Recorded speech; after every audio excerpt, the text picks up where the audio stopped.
Hello team, good evening. So last time actually we discussed about one particular topic related to TNI, and I'm very glad that many of you have liked it and you encouraged me a lot for that particular topic. So today actually I am going to extend that topic only because I found some of the key essentials I left out in my last topic. Basically, how to prepare a effective TNI, uh, TNI assessment, training need identification exercise, you know, in a very small, in a very simple and effective manner, not going in very super what you can say super complicated TNI model. I'll give you a very simple model that you can implement and make it effective, right? So last time we discussed that there are two areas when we do TNI. One is your one mapping outcome of TNI is skill matrix or your competency mapping, right? So now today we'll talk about the skill matrix, which is basically related to skill based enhancement, skill enhancement of our workers. So today let's talk about the safety aspects, safety knowledge based approach only, or safety and health skill based approach only to improve their overall skill. Okay, so what we need to do first, we need to, suppose first we will be assessing the worker, uh, whatever skill he is supposed to have to execute one particular activity. For example, you have a set of people which are doing welding activity, or there may be set of people which are doing material handling activity, and there will be some of the people which are working, for example, machine related operational activity. So now we have three category of people. One of some of the people doing welding activity, some of the people doing material handling activity, and third category of people doing machine operation activity. So we have three category of workers. Now when preparing TNI, we have to identify what are the skills, safety and health related skills these many people should have in this particular category of activity they are doing. For example, for the welding people which are doing welding activity, what are the key skill they should have if we only consider the safety aspect? So then definitely they should have safety aspects related to welding, right? Whether they understand the key aspect related to welding safety, right? So whether they are having that kind of skill set, so we can assess those assessment with some set criteria. For example, whether they understand the basics of welding or the safety key elements that they need to follow, whether they understand and they can use fire extinguisher or firefighting related knowledge they have, right? So these are the skills probably we are assessing, and for example, out of scale of 10, we are giving them a scale in that particular safety welding aspect, which is the training topic, welding safety training topic.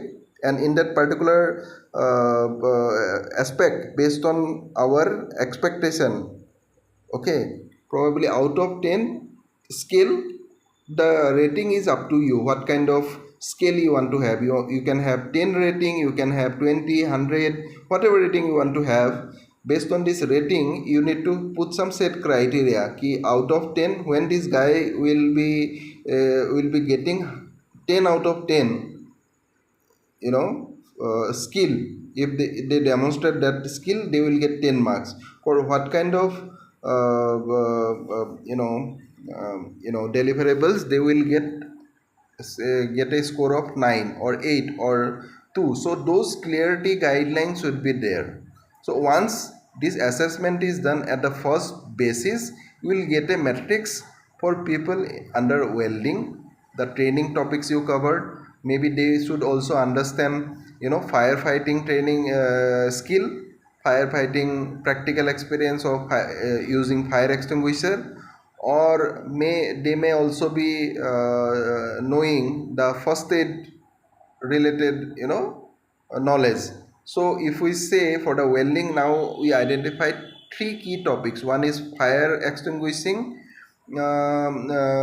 skill, second one is first aid, probably one of the topic that can be, and third one can be welding related safety aspects. So if we say this, in this particular area they need to enhance their skill based on the preliminary assessment, we can get some rating out of these three criteria, three training topics. And for after that, probably we can give training to these people in this particular topics, and we can see what kind of score they are getting.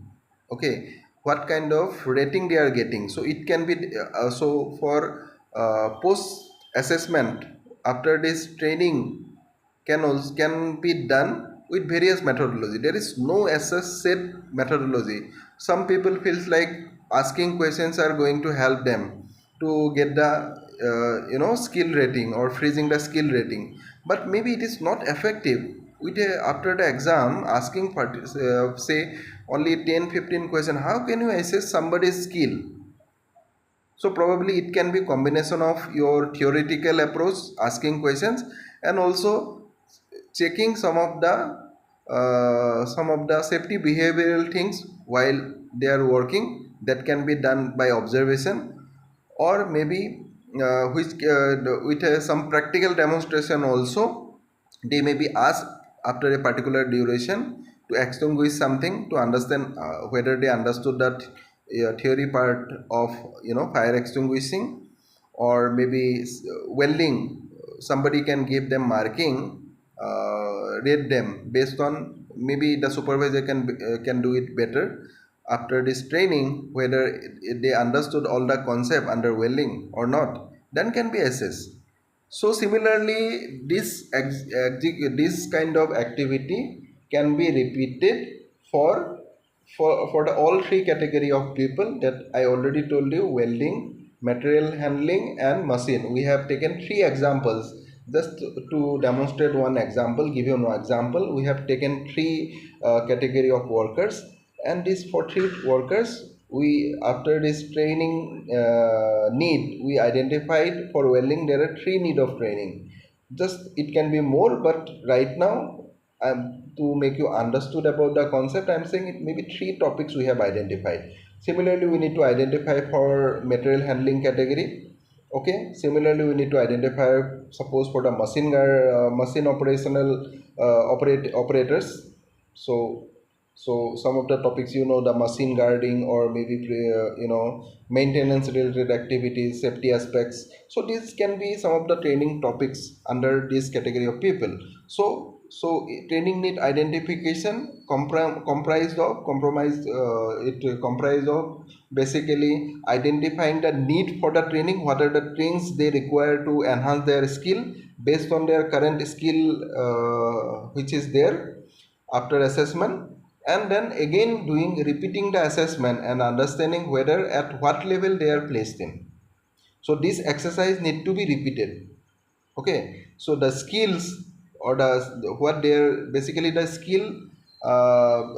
skills basically can be assessed based on their performance. So we need to see their performance. So nobody at the top, no, the skill set, right? The skill can many a times, actually people say the skill remains same, but I would say the skill can the skill or the skill of the person can enhance or reduce not only after training, but for various factors as well, with age, because of the environmental criteria. There are factors for which naturally there will be decrement in their skill level. So basically training is one of the way by which we try to actually maintain their skill set, or we need to enhance their skill level. I hope I could able to give you enough information how you can prepare a simple training need identification so that you can accommodate all your workforce with this assessment criteria, and then delivering some of the safety training to these people. So again, thank you so much, and I would love to hear from you how you are liking my topics, or do you feel I should need something to add here? So kindly ping me and just message me under this blog. Thank you so much.